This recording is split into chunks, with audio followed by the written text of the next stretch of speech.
I'm standing here in a half-floor unit on the 20th floor of Superior 110, a boutique high-end high-rise in the River North area.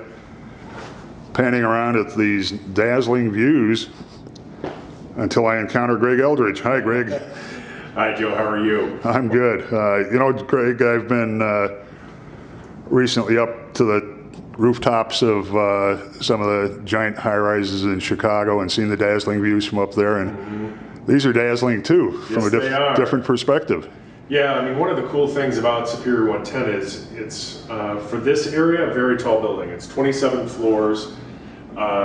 Everything in the area that obviously you can see is kind of caps out at about 16 floors. You know, what was going to be the Staybridge Hotel, 150 Superior, that's kind of where the current and former aldermen have been keeping the height. So the benefit to us is that even on kind of our lower floors, it's just a very low density neighborhood. So, you know, this kind of a view that is basically on this floor, the 20th floor, is essentially unobstructable. And you have the panorama from the Hancock to the Sears, well, I guess Big Willie, we're calling it now. Big Willie.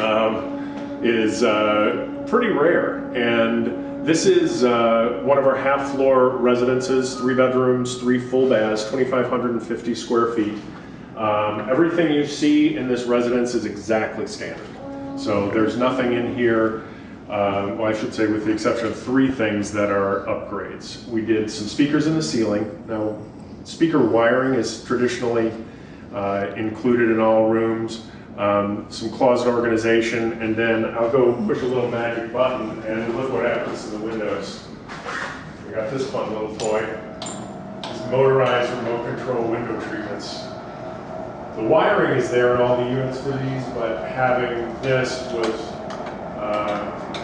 it's fun. As an upgrade. But other than that, everything you see in this unit is exactly standard. So the kitchen featuring 48-inch Sub-Zero, 48-inch Wolf range. All the cabinetry is Sodero. Great amount of counter space, and yeah, you could just do some serious damage in here. And then, you know, custom lighting, low voltage under cabinet lighting, really cool glass tile backsplash. So you have a space. Folks get very excited in this place. You have a great functional separation between the living and dining areas in here too. Is it? And we have, you know, this is one of the half-floor units on this floor. The other one on the north side, kind of the same, but a little bit different, so we kind of appeal to people that like different styles of floor plans. But yeah, the flow in here is just phenomenal. You have 2 outdoor spaces in all the half-floor units, so 1 private to the master, 1 obviously off the living area. Smart home technology is something this developer's done a lot of, so you know, the speakers in the ceiling, the flat screen TV is really all you're going to have out here, and then all your components will go live in the smart home closet. You know, floor to ceiling, wall to wall glass in every room. And one of the really cool details in this building is the ceiling detail. You know, having what you see above us in a condo environment is pretty exceptionally rare. Is the recessed lighting a standard in here? Everything's standard. It's all standard, okay. So, you know, you can see we did some flush mounted speakers. Again, the wiring is up there, we just put speakers in this unit, but having this feel in a condo is really not normal. You know, it feels much more like a home as opposed to just a concrete box condo. With the exception of the views. Of course, yes. You're home way up in the sky. Yeah, you mentioned unobstructable, and I mean, even if they were obstructable, how long is it going to be before somebody builds another high-rise in Chicago? Well, yeah, that's a great point.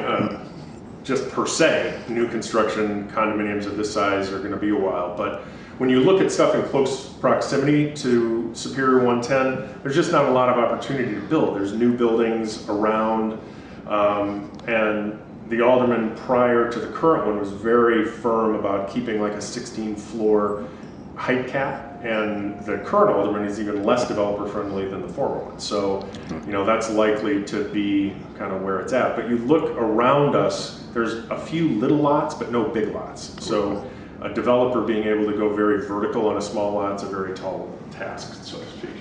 And I think we don't have to talk about location because anybody can look out here and see the location. It's close to everything is kind of redundant. Yeah, it really is.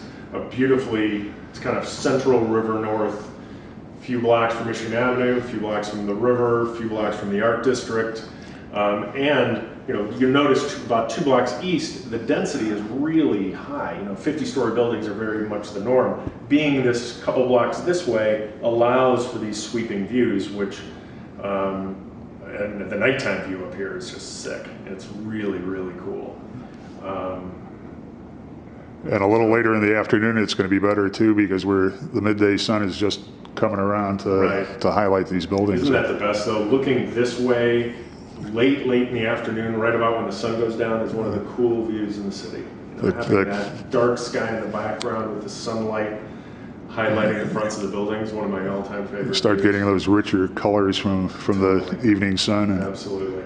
And then you can go over on the other side and see the sunset too. Exactly.